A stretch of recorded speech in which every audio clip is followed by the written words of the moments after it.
Bien, nous allons voir ensemble un début d'analyse synthèse de cette Mishnah.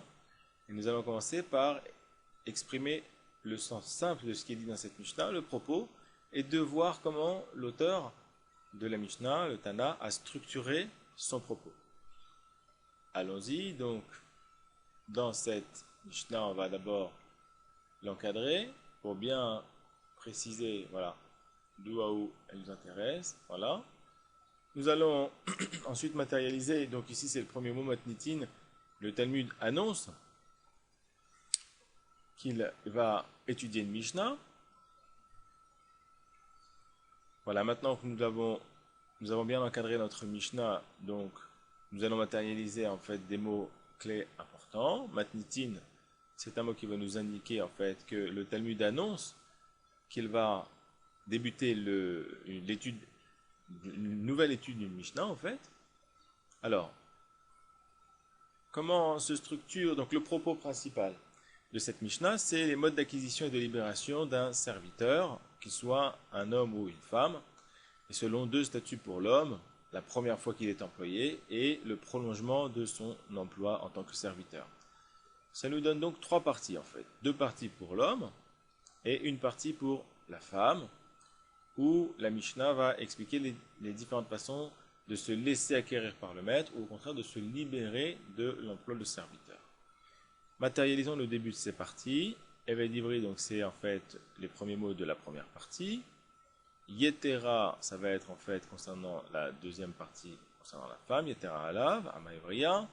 Et la troisième partie, Anirtza. Voilà. Nous avons donc trois parties. Anirtza, c'est le Nirsa, c'est le poinçonné. Allons-y. Donc, Evet Ivri, Nikne, Evet Ivri, c'est le premier stade, c'est un homme qui se laisse acquérir. Comment se laisse-t-il acquérir? On nous dit Nikne Beresef ou Bishtar, il se laisse acquérir par l'argent, par le fait d'accepter en fait une somme d'argent ou par la rédaction et la signature d'un contrat. Donc ces deux actes, le fait d'accepter une somme d'argent en échange de l'emploi ou le contrat, sont des actes de nature à faire réussir l'acquisition. D'accord? Le kinyan ici on parle. On parle qu'il il laisse acquérir donc son temps et sa personne pour l'emploi pour servir dans la maison du maître. Vekone Atzmo, donc il se libère, on parle maintenant qu'il se libère donc de ce kinyan, de cette acquisition, en fait il fait un nouveau kinyan de lui-même, Kone Atzmo, il s'acquiert lui-même, par de trois manières, par Beshanim, donc par les années, ou Yovel et par la survenue du Yovel, nous définirons un petit peu plus loin ce qu'est le Yovel, Vegeron Kesef et par le retranchement d'argent, il s'agit en fait de donner, en fonction du nombre d'années qu'il lui reste à accomplir, l'équivalent en argent selon la valeur de chaque année. Passons à la deuxième partie, le cas de la femme Yetera et plus particulièrement de la jeune fille en fait.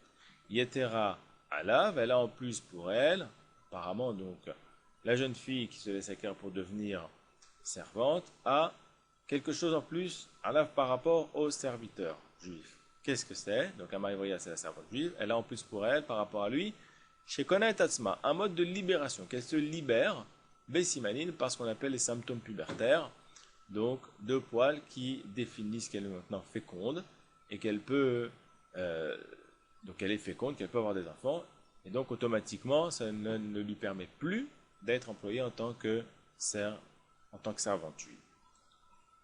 Passons à la troisième partie, Hanirtza, le poinçonné, donc qui est le prolongement comme nous l'avons dit en fait. Cette troisième partie, ce Nirtza, cet état donc de poinçonné, c'est le prolongement du premier statut de l'homme qui va être employé en tant que serviteur, donc du Haved Ivri. Hanirtza, Nikne, comment il se laisse acquérir pour ce travail? Birtsia, par le poinçonnage. Vekone Atasmo, il se libère, donc Beyovel, par le Yovel, Uvmitatadon, et par la mort du maître. Voilà. Nous avons vu donc le propos de cette Mishnah.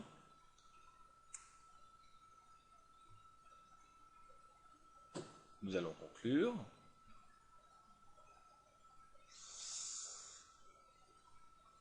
Voilà. Donc nous allons conclure ensemble maintenant sur les conseils pour acquérir la connaissance qui est contenue dans cette petite vidéo.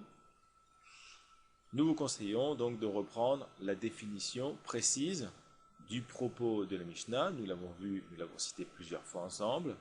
D'une part, ce que dit la Mishnah, dans son sens simple.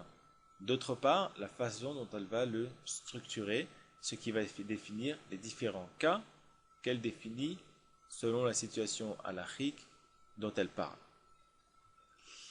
Voilà, à bientôt pour un autre document. Le document qui va suivre sera en fait une étude des différentes questions qu'on peut se poser sur cette Mishnah qui traceront les différents champs de recherche de la Gemara à venir. A plus tard.